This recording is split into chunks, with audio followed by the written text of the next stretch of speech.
What's up, nerds?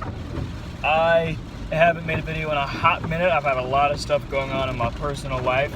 Not gonna get into that, but that's why I haven't. I have a lot of ideas for videos that I'm wanting to make, and I'm probably gonna try and do as quick as I can.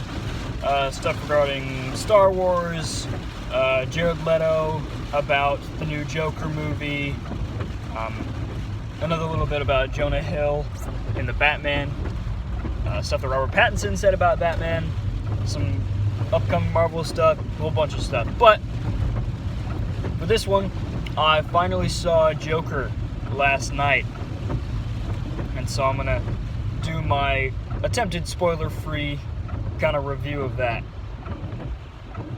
Dang.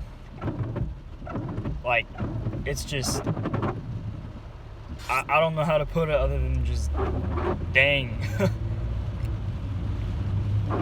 This is not a movie you go to see to be entertained, you know? Like, you don't leave with a smile on your face and going, oh, I had so much fun with that. You're not gonna have fun with this movie. But it's good. It's dark, it's grounded. It's hard to watch at some points because it's just, he's the Joker, right? He does terrible things. He's not a good guy. But you begin to understand why.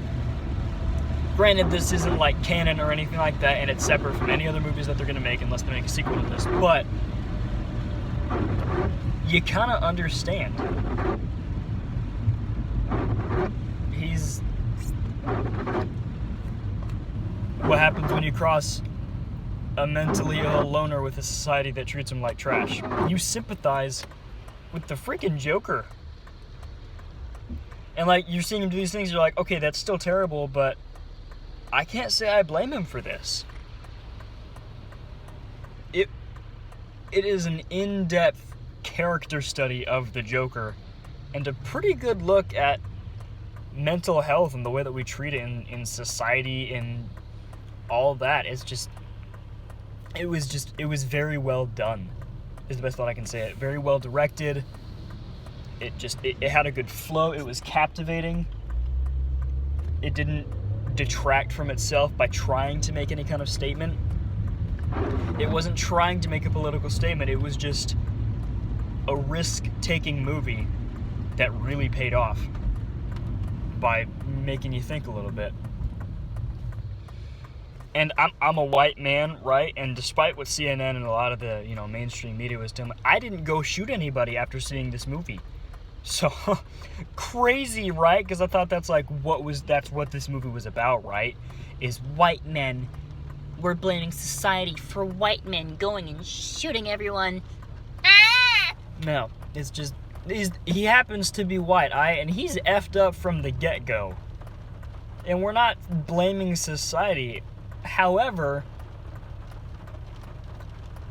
most people with really messed up mental issues, like the kind of stuff that he shows in the movie, it's not necessarily something they're born with, and he's still evil. But there's always a reason behind it, you know? It was captivating, it really was. You have to have some level of maturity to see this movie, or you won't be able to take some of it seriously.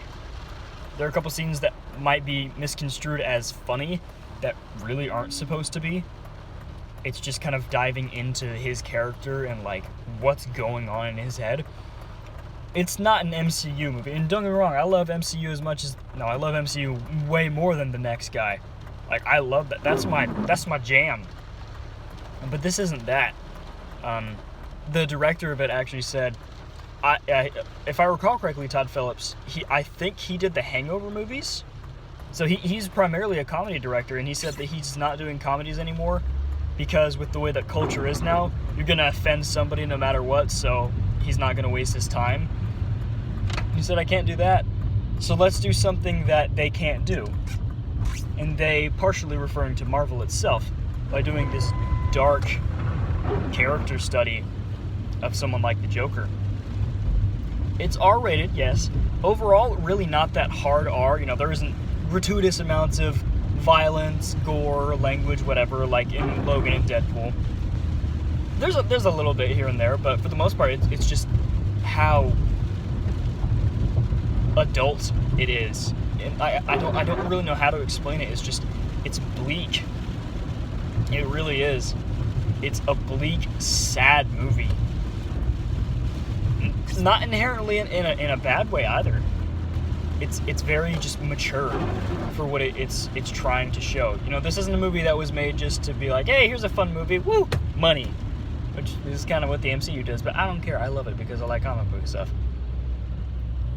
This was saying, okay, how far can we take this? How can we renovate this character? And because the Joker never has a set origin story, per se, taking creative liberties on this, which they took quite a handful of them, I'll admit that, it's not a big deal, you know? Because they're not ruining something that's established. Joaquin Phoenix himself, wow. He did a tremendous job. He really did. Shut up, sorry.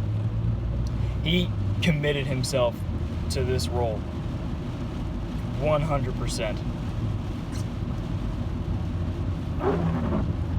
He got so incredibly skinny. Sorry, I'm kind of going back and forth between the road.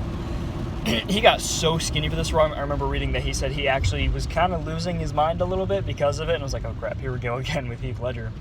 But not just that, but the way he played it, clearly this man dedicated himself to the role, and I do think that he deserves the Oscar that people are hoping he'll get. As much as Robert Downey Jr., I love Iron Man, I don't think he deserves an Oscar for that. Lifetime Achievement Award, sure. He's done an amazing job as this character that has meant a ton to people for over a decade now. But Joaquin Phoenix, I think, deserves an Oscar for this because it's his performance is what makes it so masterful. It really is. And what's so cool about it is he and Heath Ledger were like best buds for a long time. And he was saying, I'm not going to do anything to try and, you know, adjust his legacy. He is a legend in his own right. I want to strive to be like that, but I'm not going to do what he did. And he didn't. They are both phenomenal Jokers. Sure, they both have the long hair, whatever. But their character is nothing alike at all.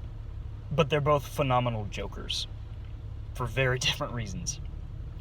And I think that's really cool. So do yourself a favor, if you haven't seen it and you have the maturity to respect it and to understand kind of what it's trying to say, definitely go and see it. It's an experience. It really is. It gets you thinking more than it gets you laughing, smiling, and basic movie feelings isn't exactly what it is here. It's the story of a madman descending farther into madness joyously. And I find that fascinating. So definitely go see it if you haven't. Like this video if you would, and sub to the channel. I'm going to definitely be trying to keep up with more videos. Because there's a whole bunch of news that's been coming out, all these things that I want to cover, and I just haven't been because I've been super busy. But yeah, that covers it for me now, and I'll catch you guys later.